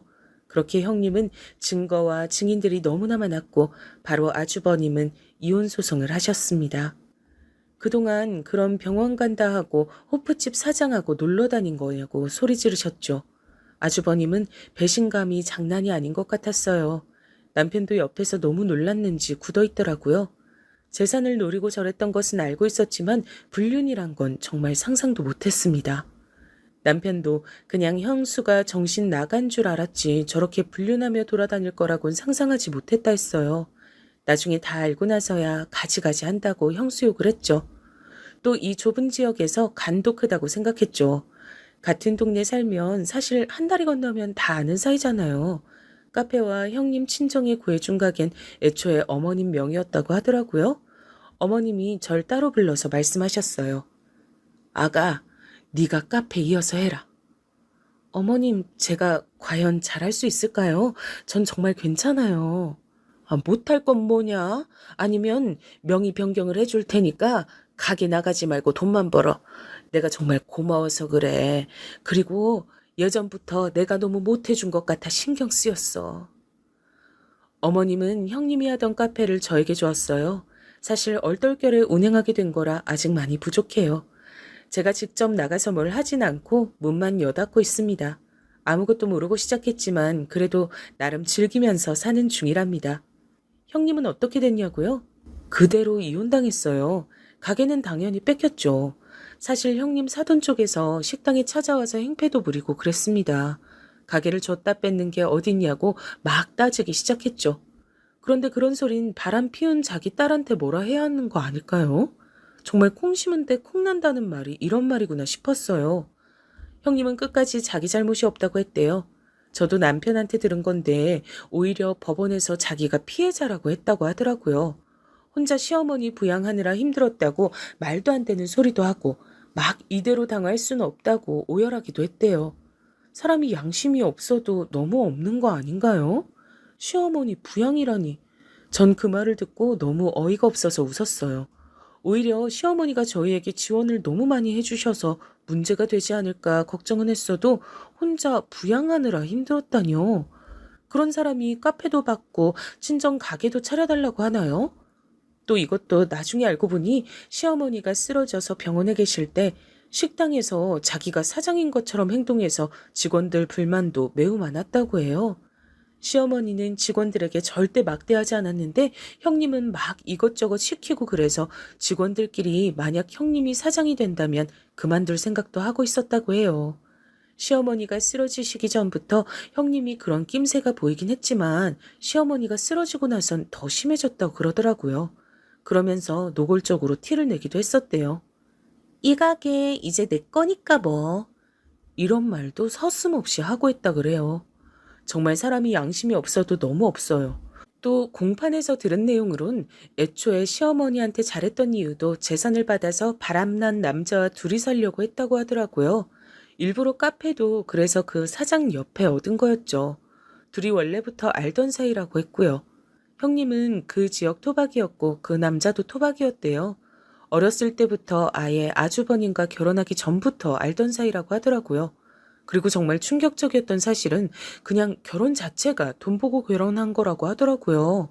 어릴 때부터 그 지역에서 자란 토박이잖아요.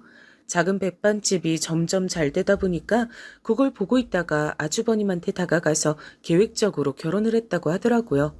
애초에 사기 결혼이었던 거예요. 재산을 노리고 한 결혼이니 그렇게 시어머님한테 잘했던 거고요. 이 사실은 놀랍게도 불륜남의 입에서 나온 사실이에요. 형님은 불륜남을 만날 때마다 내가 꼭 저 식당 차지하고 말 거라 이렇게 말했대요. 그리고 형님 친정도 다 한 통속이었다고 해요. 그래서 옷가게도 얻어내고 이미 다 딸이 계획적으로 접근했다는 사실을 알고 있었대요. 어쩐지 모든 사실이 다 밝혀졌는데도 당황한 티가 하나도 없더라고요. 다 한 통속이었던 거죠. 이 사실도 저 남자가 양심 고백을 해서 모두가 알게 되었죠. 자기도 그냥 처음엔 가볍게 생각했었는데 날이 갈수록 형님의 행패가 심해지니까 감당하기 힘들었다고 그렇게 고백했다네요. 그리고 여러분, 정말 제일 충격적이었던 게 뭔지 아세요? 알고 보니 형님은 저 불륜남과 애도 가졌다고 해요. 이것도 저 남자의 입에서 나왔어요. 남편은 애초에 형님이 아주버님과 사랑으로 결혼한 게 아니고 계획적으로 접근했던 거니까 놀랍지도 않다던데 저는 정말 충격받았어요. 시어머니 돈으로 가게도 열고 그렇게 사치 부리면서 살다가 아이까지 가지다니 정말 이건 너무하지 않나요? 그래도 세상에 거짓은 없다더니 이게 다 들통이 났네요. 남의 돈으로 그렇게 행복하게 자기 하고 싶은 거 다 하고 살더니 잘됐다 싶었어요. 저러니 시어머니가 쓰러졌던 사실이 형님에겐 얼마나 큰 행복이었겠나요? 형님의 계획은 시어머니가 저렇게 쓰러지면 식당도 카페도 자기 것이 확실히 되는 거고 그럼 그 큰 돈을 가진 채로 아이 낳고 불륜남과 살 예정이었나 봐요. 재산을 받고 이혼하고 싶었기 때문에 그때를 기다린 것 같았어요. 하지만 다행히 시어머니가 그 사실을 알게 됐고 그렇게 형님은 재산도 받지 못하고 이혼당해서 지역 자체를 떠나게 됐죠. 더 이상 살 수가 없죠 뭐. 어딜 가도 다 아는 사람들이었으니까요. 이 사건 이후로 저도 한동안은 돌아다니면서 질문 받느라 너무 힘들었어요. 그래도 저는 당당하니까 잘 돌아다녔죠. 하지만 어딜 가도 우리 집 얘기가 나오니 힘들긴 했어요. 제가 힘들어하니까 오히려 시어머니는 저를 위로해 줬어요. 아가, 다 무시해라. 정말 저희 시어머니 대인배 아닌가요? 그리고 형님은 저 불륜남과도 관계가 아예 끝났다 그래요. 그렇게 요란하게 불륜하더니 나중엔 서로 탓하며 공방에서 싸웠다 하더라고요. 지금은 형님이 어디서 뭐라고 사는지도 모르겠네요. 애초에 궁금하지도 않지만 정말 흔적도 없이 사라졌어요. 아이를 낳았는지 말았는지도 몰라요. 아주버님도 저희 볼 면목이 없다고 식당은 남편 보고 받으라고 했다고 하더라고요. 사실 아주버님은 충격을 많이 받으셨어요. 결혼 자체가 계획적이었단 사실을 알게 되니 당연히 그럴 것 같아요. 아무리 아주버님이 묻어나셔도 사기 결혼은 충격이죠. 그래서 남편과 아주버님을 일부러 많이 찾아갔어요. 사람을 좀 만나야 나아질 것 같았죠. 아주버님은 초반에는 아주 정신이 아프셨는데 점점 나아지셨습니다. 오히려 시어머니보다 아주버님이 충격을 많이 받으셨습니다. 하긴 저라도 남편이 저와의 결혼 목적이 돈 때문이라고 하면 정말 충격받을 것 같아요. 물론 제 친정이 부자가 아니지만요. 시조카는 당연히 아주버님이 키우고 있어요. 이것도 나중에 들은 사실인데 형님은 아이에게도 신경을 안 썼다고 하더라고요. 저는 정말 몰랐는데 시조카의 입에서 나온 사실은 정말 충격적이었어요. 알고 보니 형님 정말 나쁜 사람이더라고요. 형님은 시어머니에게 아이를 보여줄 때만 예뻐했대요. 만약 시댁에 가지 않는 날은 밥도 제대로 차려주지 않았다 그래요. 배고프다고 하면 알아서 먹으라고 했대요. 학교도 그 좋은 고급 사립학교에 가고 싶지 않았는데 안 가겠다고 하면 소리를 지르고 나가라고 하니 어쩔 수 없이 갔다고 하더라고요. 그리고 시어머니가 쓰러져서 병원에 계실 때도 형님은 살판 나서 불륜남과 노느라 아이는 챙기지 않았다고 하네요. 아주버님이 매우 바빠서 집에 잘 못 들어가셨는데 시조카는 그럴 때마다 혼자 집에 있었다고 해요. 기본적으로 밥도 잘 챙겨주지 않았고요. 그 소리를 듣는데 시조카도 너무 안쓰러웠어요. 시조카는 오히려 엄마가 이제 같이 살지 않고 아빠와 할머니랑 살게 됐다고 듣자 눈에 띌 정도로 좋아했어요. 시어머니는 시조카의 얘기를 듣자마자 바로 당신 집으로 데려왔어요. 어머님이 손주들에게 정말 잘해주셨거든요. 시조카한테도 잘해주셨지만 저희 아이에게도 최고였죠. 저희 아이도 할머니 보러 가자고 하면 정말 좋아해요. 아주버님도 처음엔 모르셨다가 나중에 시조카의 얘기를 듣고서는 그만 힘들어하셨어요. 저런 이상한 여자 때문에 힘들어하는 것은 시간 낭비라고 하시더라고요. 이 사건을 겪으면서 전 정말 그냥 착하게 사는 게 최고라고 느끼게 됐죠. 그리고 거짓말은 결국 들통난다는 사실도 다시 한번 깨달았습니다. 그 뒤로도 시어머니는 저에게 틈만 나면 잘해주시려고 노력하셨습니다. 제가 친언니가 있다고 했잖아요. 언니와 함께 운영하라고 요즘 유행하는 대형 카페도 따로 차려줬어요. 그렇게 저는 얼떨결에 카페 2개를 운영하게 됐는데 제가 분명 자신 없다고 거절했었는데 그냥 뭐 하지 말고 그럼 통장으로 들어오는 돈이나 세라고 하시더라고요. 친언니가 제가 너무 묻어내서 속 터지는 경우가 많았는데 오히려 살다 보니까 이런 행운도 찾아온다고 정말 신기해했네요. 저는 정말 가만히 있다가 요즘 예상치 못한 돈벌이에 신이 나요.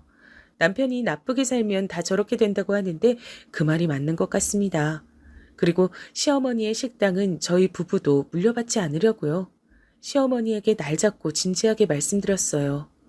어머님, 그 작은 백반집부터 시작하셔서 정말 고생 많으셨어요. 오로지 어머님의 손에서 탄생한 가게니까 끝까지 어머님이 책임져 주세요. 나중에 할 만큼 하셨다는 생각 들면 저희 좋은 추억으로 폐업하기로 해요. 저희가 이렇게 말씀을 전하자 시어머니는 우셨습니다. 그렇게 강해 보이던 시어머니가 우시니까 저도 눈물이 나더라고요. 둘이 그래서 부둥켜 안고 울었어요. 그리고 저는 사실 한편으론 시어머니가 안쓰럽더라고요. 아들들하고 며느리들과 손자들에게 그렇게 잘해주시는 분인데 그걸 나쁜 마음으로 형님이 이용한 거잖아요. 안 그래도 남편을 일찍 여의시고 정말 고생하셨을 텐데 말이에요. 작은 식당에서 저렇게 지역 명소가 되기까지 얼마나 마음고생을 하셨겠어요. 그래도 힘든 티 절대 안 내시고 저희를 항상 더 챙겨주시려고 노력하셨거든요. 저는 시어머니가 싫은 소리를 하는 것을 본 적이 없어요. 오히려 더 잘해주지 못해 안달이신 분이세요. 저렇게 좋으신 분인데 정말 마음이 쓰이더라고요. 저도 배신을 당해본 적은 없지만 상상만으로도 가슴이 찢어집니다. 그것도 저렇게 노골적으로 티가 나게 잘해주다가 배신당한 거니 시어머니 속이 말이 아닐 것 같았어요. 그래서 저도 제가 마음에서 우러나와서 시어머니에게 더 잘하려고 노력하고 있습니다. 형님처럼 목적을 가지고 잘하는 것이 아니고 정말 우리 시어머니 너무 좋으신 분이니까 제가 하고 싶어서 그러는 거예요. 그리고 워낙 제 성격이 내성적이라 형님처럼은 못해요. 그냥 평소보다 연락 한 번 더 드리고 얼굴 한 번 더 찾아뵙고 하는 거죠. 남편도 제가 시어머니에게 잘하니까 제 친정에 더 잘하더라고요. 그걸 보면 제가 더 잘하고 그런 선순환이 계속됐어요. 결혼 생활이란 게 서로 이렇게 최선을 다하면 좋은 결과를 가져오는 것 같아요. 그리고 과유불급이라고 하잖아요. 형님도 돈 때문에 그랬던 건데 전 앞으로도 이렇게 욕심내지 않고 그냥 제 현재에 만족하면서 살아가려 해요. 남편과 아들과 행복하게 살고 있고 시어머니와도 형님이 없어지니 더욱 사이가 좋아졌습니다. 중간에서 튀는 사람이 없으니 오히려 편해지더라고요. 시어머니도 오히려 형님이 나가니까 편안해지셨대요. 제가 조심스럽지만 천천히 다가가는 게 너무 보기 좋다고 어찌나 칭찬하시던지요. 저는 오히려 그렇게 칭찬해 주시니 몸둘 바를 모르겠더라고요. 이렇게 우리 가족에게 중간에 살짝 시련이 있었지만 결과만 보면 저희 정말 행복해졌어요. 서로 진심을 알게 되니까 예전보다 훨씬 분위기도 유해졌고요. 이제 살면서 큰 걱정 없이 살 수 있을 것 같습니다. 이제까지 제 얘기 들어주셔서 감사합니다. 날씨가 이제 많이 기온이 올라갔어요. 더운데 건강 관리 잘 하시고 행복하세요. 감사합니다.